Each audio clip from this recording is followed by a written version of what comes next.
Hello everyone, आप लोग कैसे हैं? बिल्कुल ठीक होंगे। आप सभी छात्रों का science study centre YouTube channel में स्वागत है। आज हम लोग देख रहे हैं क्लास 12 चैप्टर नंबर 9 उप सहसंयोजन यौगिक। चैप्टर का नाम है उससे संबंधित। सबसे पहले हमने यहाँ परिभाषा लिखा है, उप सहसंयोजन यौगिक क्या है। जब कोई धातु अत्यधिक ऋणायन या उदासीन हो, अणुओं से जुड़ी होती है तो संकुल यौगिक बनाती है। उसे ही हम लोग क्या कहते हैं?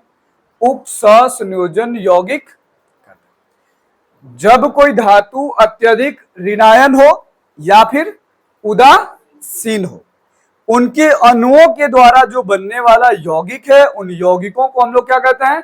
उप सहसंयोजन यौगिक कहा जाता है। For example, chlorophyll, haemoglobin, B12, K4, FeCN6। ठीक है, कह सकते हैं कि जो उप सहसंयोजन से जुड़े यौगिक हैं या जो बनने वाले बॉन्ड है उप सहसंयोजन से, उनके द्वारा बनने वाले जो यौगिक है उनको क्या कहेंगे? उप सहसंयोजन यौगिक कहते हैं। हमने यहां फिर से आपको बताया कि उप सहसंयोजन बंधन क्या है।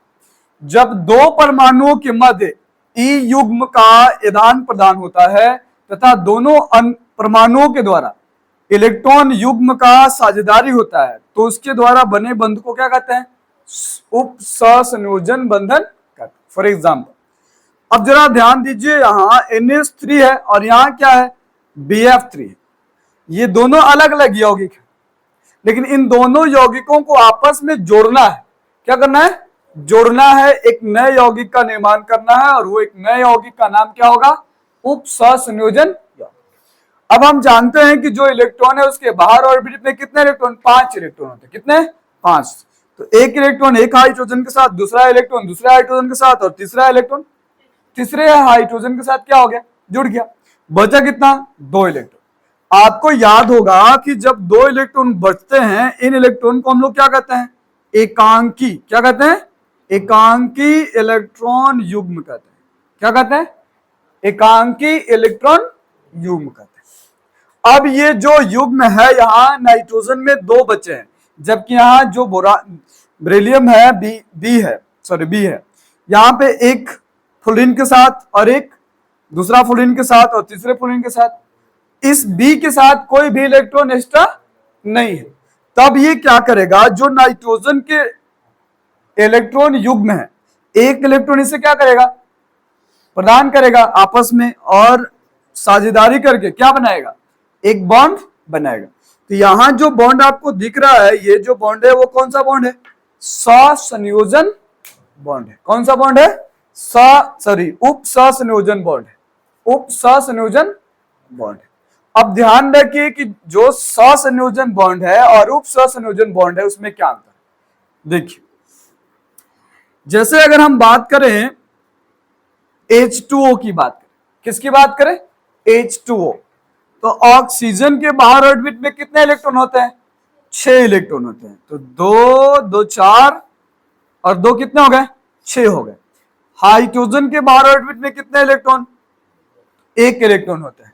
ये देखिए, अपना इलेक्ट्रॉन जो है पूरा कर लिया, और ये भी अपना ऑर्बिट क्या कर लिया? पूरा कर लिया। इस बॉन्ड को हम लोग क्या कहेंगे? सहसंयोजन बॉन्ड कहेंगे। क्या कहेंगे?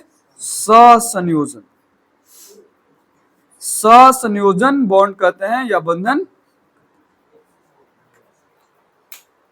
अब ध्यान रखना होगा कि सहसंयोजन बॉन्ड में एकाकी युग्म नहीं, एकाकी इलेक्ट्रॉन युग्म नहीं होते हैं। कितने होते हैं? 1 इलेक्ट्रॉन आपस में साझेदारी करते हैं, या तो फिर लेंगे या तो फिर देंगे, या आपस में साझेदारी करेंगे, जिससे कौन सा सहसंयोजन यौगिक का निर्माण होगा। इसके बाद हम लोग को पढ़ना है, और एग्जाम के व्यू से वेरी इंपॉर्टेंट है। एग्जाम में आते हैं और यहाँ पे चैनल पे आपको केवल एग्जाम से संबंधित ही जो क्वेश्चन है, जो प्रश्नावली है, या फिर जो भी टॉपिक है उसके बारे में बताया जा रहा है। एक सिद्धांत है वर्नर का सिद्धांत। किसका है? वर्नर का सिद्धांत। तो इसका आप जल्दी से स्क्रीनशॉट ले लीजिए। इसके बाद हम लोग पढ़ेंगे वर्नर का सिद्धांत। उप सहसंयोजन यौगिकों के लिए वर्नर का सिद्धांत, जो एग्जाम में 5 नंबर में आएंगे। कितने नंबर में आएंगे? 5। इसकी विशेषता पूछी जाएगी, इसका सिद्धांत पूछा जाएगा। ठीक, चल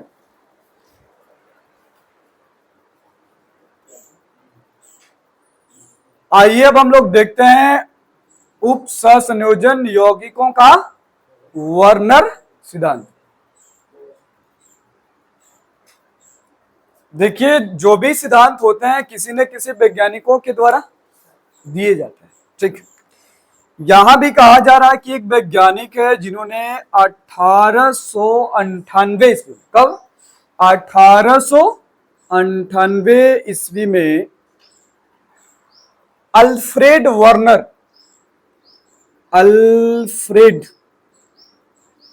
वर्नर के द्वारा एक सिद्धांत प्रतिपादित किया गया।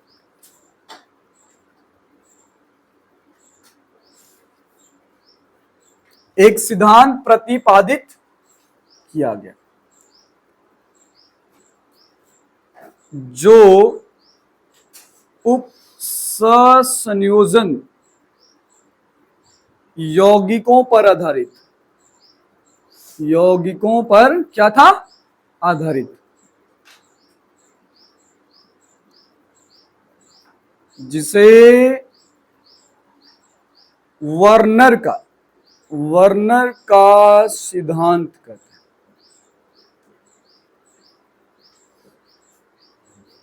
क्या कहते हैं, वर्नर का सिद्धांत कहते हैं। ठीक, अब इस सिद्धांत में उसने बताया क्या, ठीक है, उसने जो दिया उस सिद्धांत को प्रतिपादित किया, उस सिद्धांत को हमने क्या कहा, वर्नर का सिद्धांत कहा। इस सिद्धांत में उसने कहा क्या, सुनिए,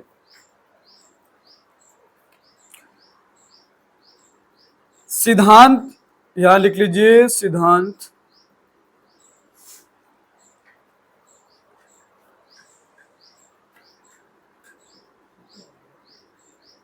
जुड़े हुए धातु आयन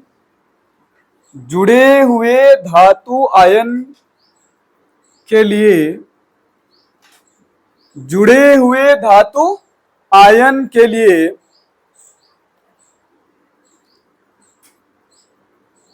संयोजकता प्राथमिक एवं द्वितीय होती है। यह सिद्धांत क्या बताता है, जुड़े हुए धातु आयन के लिए संयोजकता कितने, दो, एक प्राथमिक और एक द्वितीय होती है। एक प्राथमिक होती है और एक द्वितीय होती है। ठीक है, जैसे अगर हम कुछ उदाहरण के तौर पे ले, जैसे देखिए कुछ एग्जाम्पल हम लोग ले लेते हैं। क्रोमियम CrCl3 है ना, COCl2, PdCl2। अब यहां इसकी संयोजकता कितनी है, 3, प्राथमिक संयोजकता। कौन सी, प्राथमिक। यहां पे इसकी प्राथमिक संयोजकता कितनी, 2। यहां पे प्राथमिक संयोजकता कितने, 2। अब इसके और भी संयोजकता हो सकते हैं, ये हो गया प्राथमिक। लेकिन जब उप सहसंयोजन यौगिक बनाएंगे तो प्राथमिक के साथ एक और संयोजन जो संयोजकता है वो होगा, जिसको हम लोग क्या कहेंगे, द्वितीय संयोजकता। क्या कहेंगे, द्वितीय संयोजकता कहेंगे। ठीक, इनके सिद्धांत के विषय में और इनकी विशेषताओं, ये तो हो गए इनके सिद्धांत। अब इनकी विशेषताओं की बात करते हैं, इनके अभिधारणाओं की बात करते हैं कि इन्होंने सिद्धांत में और क्या क्या बातें बताई। इसका भी आप जल्दी से स्क्रीनशॉट ले लीजिए, मिटाते हैं और फिर बताते हैं आपको।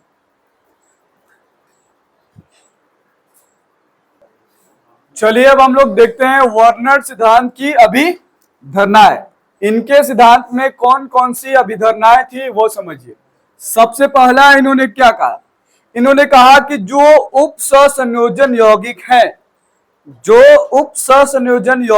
हैं, उनमें धातु 2 प्रकार की, कितनी, 2 प्रकार की संयोजकताएं दर्शाती हैं, एक प्राथमिक और एक द्वितीय। ठीक है, तो लिखेंगे हम लोग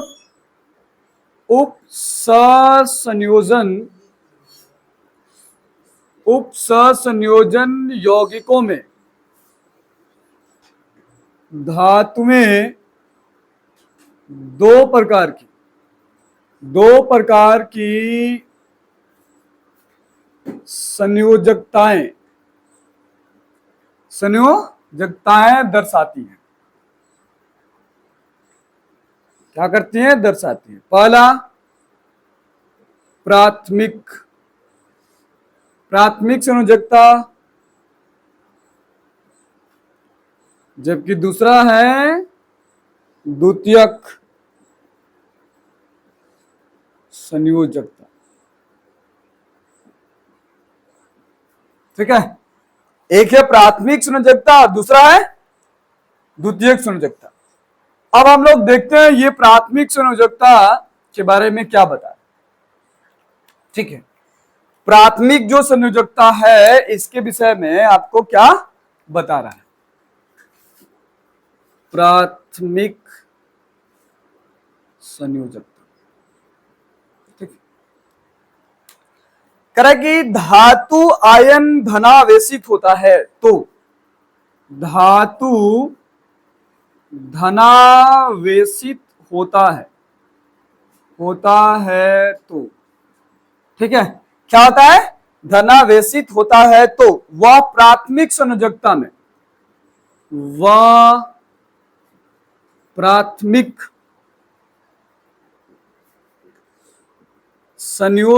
में ठीक, जब धनावेशित होगा तब की बात कर रहा है कि तो वह प्राथमिक संयोजकता में ऋणायन से जुड़कर, किससे जुड़कर? ऋणायन से जुड़कर संतुष्ट होता है। क्या होता है? संतुष्ट हो जाता है, स्थिर हो जाता है, अस्थायी हो जाता है, और यह सामान्य रूप से आयनित होते हैं। ठीक है, और यह सामान्य रूप से क्या होते हैं? आयनित होते हैं। क्या होते हैं? आयनित होते हैं। एक और चीज जो एग्जाम में आपसे पूछा जा सकता है, एक नंबर में आपसे एग्जाम में क्या कर सकता है? पूछा जा सकता है। ये केंद्रीय धातु परमाणु की ऑक्सीकरण अवस्था को दर्शाते हैं। यह केंद्रीय, अब केंद्रीय परमाणु क्या है? जब हम इसकी यौगिक की विशेषता के बारे में चर्चा करेंगे तो वहां आपको बताए। केंद्रीय आप ऐसे समझिए, केंद्रीय मतलब जो केंद्र में है। किसमें है? केंद्र में है। ठीक है, यह केंद्रीय धातु परमाणु की ऑक्सीकरण अवस्था को क्या करता है? दर्शाता है। ठीक है, दर्शाता है। नंबर आप देखिए, आप 3। अब हम लोग देखेंगे द्वितीयक संयोजकता। ठीक है, क्या देखेंगे? द्वितीयक। ये हो गया हमारा प्राथमिक, और अब हम लोग देखेंगे द्वितीयक संयोजकता। ठीक, कह रहा कि ये जो द्वितीयक संयोजकता है यहां तो किसके लिए था? धनावेशित के लिए था। किसके लिए? धनावेशित। जब धातु धनावेशित होता है तब। अब यहां कह रहा है कि इसकी संयोजकता उदासीन अणुओं या ऋणायन अणुओं द्वारा क्या होती है? संयुक्त होती है। किसके द्वारा? उदासीन अणुओं द्वारा या फिर ऋणायन अणुओं द्वारा क्या होती है? संतुष्ट होती है। लिखिए, इसकी संयोजकता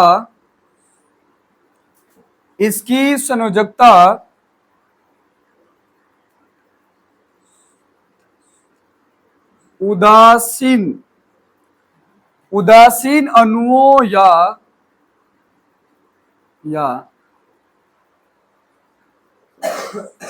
ऋणायनों, ठीक है, ऋणायनों द्वारा संतुष्ट होते हैं।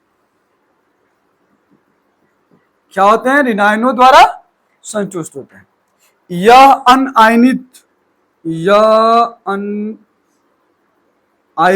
अनायनित मतलब वो इस पे आयन कोई नहीं होगा, ठीक है। अनायनित मतलब जो द्वितीयक संयोजकता है, ये जो है वो आयनित होगा, मतलब प्लस या माइनस चार्ज होगा, जबकि ये क्या होगा? अनायनित मतलब इस पे कोई चार्ज नहीं होगा, आवेश नहीं होगा, प्लस या माइनस कुछ नहीं होगा, ठीक है। इसका नाम किसी भी धातु के लिए, इसका नाम किसी भी धातु के लिए निश्चित होता है। निश्चित होता है। क्यों निश्चित होता है? जो धातु का नाम लिखना है वो अनायनित है, उसमें कोई आयन है ही नहीं, तब उसका नाम भी क्या होगा? स्थिर होगा, उसके नाम में कोई बदलाव नहीं होगा। जबकि और भी जो प्राथमिक संयोजकता वाले जो भी तत्व हैं उनके नाम में परिवर्तन होगा, ठीक है। आगे देखिए, नोट करने वाली बात क्या है, एग्जाम में पूछेगा आपसे 1 नंबर में, ठीक है। कह रहा है कि इसकी जो संयोजकता है, मतलब द्वितीयक जो संयोजकता है, द्वितीयक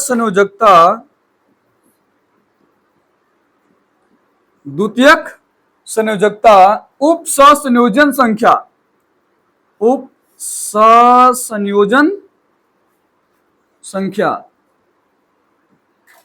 को दर्शाती है। क्या करती है? दर्शाती। द्वितीयक संयोजकता उप सहसंयोजन संख्या को क्या करती है? दर्शाती है, बताती है। अब दोनों में देखिए, ये ऑक्सीकरण अवस्था को बताएगा, जबकि ये किसको बता रहा है? उप सहसंयोजन जो संख्या है इसकी बात कर रहा है। अब इसमें 2 बात और है, केंद्रीय धातु क्या है, उप सहसंयोजन संख्या क्या है, तो ठीक इसके अगले जो टॉपिक होगा उसमें हम क्या करेंगे, आपको बताएंगे। ऐसे आप समझ लीजिए कि उप सहसंयोजन संख्या एक तरह का संख्या है जो उप सहसंयोजन यौगिकों में धातुओं की संख्या को क्या करेगा? बताएगा। धातु के अणुओं की संख्या को क्या करेगा? बताएगा, ठीक है। चलिए, इतना आप उतार लीजिए जल्दी से। एक और है 4 नंबर, 4 नंबर ऊपर लिख देंगे, पहले इसका स्क्रीनशॉट ले लीजिए जल्दी से।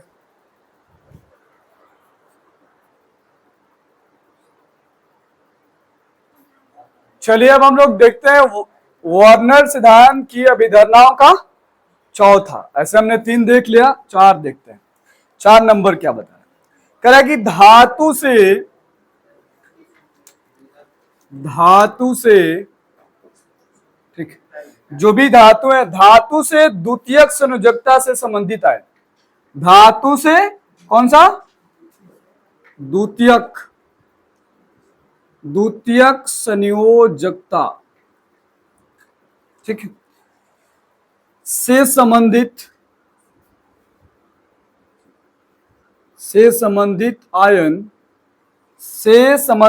आयन समूह विभिन्न उप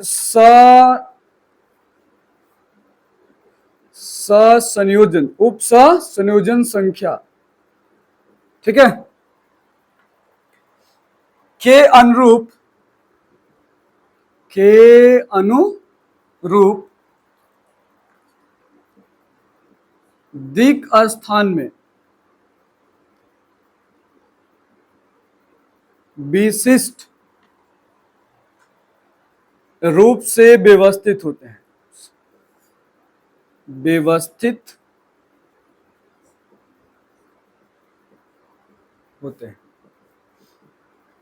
क्या होते हैं? व्यवस्थित होते हैं। कुछ एग्जाम्पल देख लीजिए, आपको समझ में आ जाएगा। जैसे एग्जाम्पल के लिए हमने लिखा COCl3 और इसके साथ जुड़ा 6NH3, ठीक। इसी तरह से COCl2 और 5NH, ठीक है, यहाँ 6 है, यहाँ आपको दिख रहा है 5 है, यहाँ Cl3 है और यहाँ Cl कितना है 2 है। 2 CO एक जगह Cl3 है और एक Cl2 है, यहाँ पे 6 है तो यहाँ कितना है 5 है। करें कि इनका जो जुड़ाव है धातु से द्वितीयक संयोजकता से संबंधित आयन समूह विभिन्न उप सहसंयोजन संख्या के अनुरूप दी का स्थान। अब देखो ना, यहाँ 6 था तो यहाँ कितना हो गया 5 हो गया, अंतर हो गया ना अलग अलग संख्याओं का। अलग दी का स्थान में विशिष्ट रूप से क्या होते हैं, व्यवस्थित होते हैं, जैसे कि यहाँ पे व्यवस्थित है, यहाँ पे व्यवस्थित है। एक और उदाहरण लिखना चाहे तो लिख सकते हैं CaCO3 और 4NH2 4NH2। अब यहां भी देखिए ये भी अलग ढंग से क्या है, व्यवस्थित है। अलग अलग उप सहसंयोजन संख्या के आधार पर अलग अलग तरीके से या विशिष्ट तरीके से क्या है, जुड़ा हुआ है। इसमें एक और वेरी इंपॉर्टेंट बात है जो एग्जाम में कभी कभी आपसे पूछ लिए जाते हैं। ठीक,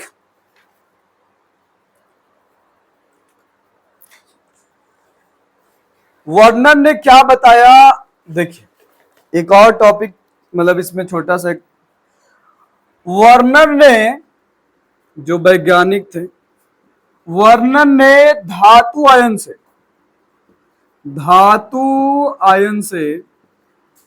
ठीक है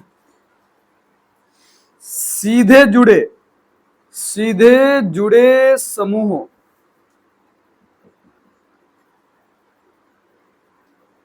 की संख्या को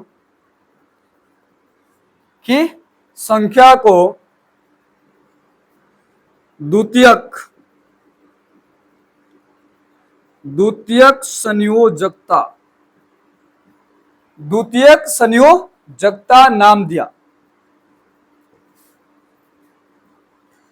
कहा कि वर्नर ने धातु आयन से सीधे जुड़े समूहों की संख्या को क्या नाम दिया, द्वितीयक संयोजकता नाम दिया। क्या नाम दिया, द्वितीयक संयोजकता नाम दिया। ठीक है, उदाहरण के लिए आप देख सकते हैं, उदाहरण के लिए हम आपको दिखाएं, यहाँ पे कुछ उदाहरण हम आपको लिख के दिखाते हैं। ठीक,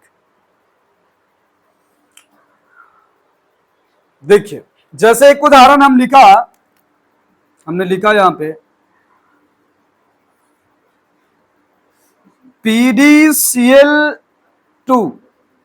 4NH2 सॉरी NH3 हो, NH3। यहां पे जो मोलों की संख्या है वो कितने हैं, 2 है। कितने हैं, मोलों की संख्या कितने हैं, 2 है, 2 है। लेकिन जब हम इन दोनों को जोड़कर एक यौगिक बनाएंगे, कौन सा यौगिक, उप सहसंयोजन यौगिक, तब देखिए हम लिखेंगे PdNH3 4। क्या में लिखा, PdNH3 4 और बड़ी कोष्ठ, और फिर हमने क्या लिखा, Cl2। क्या लिखा, Cl2। अब यहां देखिए जो यहां नीचे 4 दिख रहा है ना, इसको हम लोग बोलते हैं संयोजकता। क्या बोलते हैं, संयोजकता। तो इसकी संयोजकता कितनी है, द्वितीयक संयोजकता कितनी है, 4। जो किसी देखना, वर्नर ने धातु आयन से सीधे जुड़े समूहों की संख्या को क्या कहा, द्वितीयक संयोजकता ना, क्या कहा, द्वितीयक संयोजकता। तो यहां द्वितीय संयोजकता कितनी है, 4 है। कितनी है, 4 है। जो धातु के साथ सीधा जुड़ा हुआ है, पीडी धातु है, यहाँ पे यौगिक है NH3 जो सीधा क्या हुआ, जुड़ा है। और जितने अणुओं की संख्या है उसकी, ठीक है ना, जुड़े समूहों की संख्या, इसमें कितने समूह है, 4 है। कितने, 4 है। इन समूहों को द्वितीयक संयोजकता कहते हैं, द्वितीयक संयोजकता संख्या के बराबर कहते हैं। ये बता रहा कौन, वर्नर ने बताया। यहां हमने जो भी सिद्धांत पढ़ा, किसका सिद्धांत पढ़ा, वर्नर का सिद्धांत पढ़ा। ठीक, तो हम लोग मिलेंगे फिर नेक्स्ट क्लास में नेक्स्ट वीडियो के साथ। तब तक के लिए आप लोग पढ़ाई करते रहिए, और ये वीडियो अच्छा लगे तो लाइक कीजिए, सब्सक्राइब कीजिए और शेयर करना ना भूलिए। मन लगाकर पढ़ाई कीजिए ताकि आपका एग्जाम बेहतर है। ठीक, और अपना ध्यान भी रखिए। Take care, okay, bye.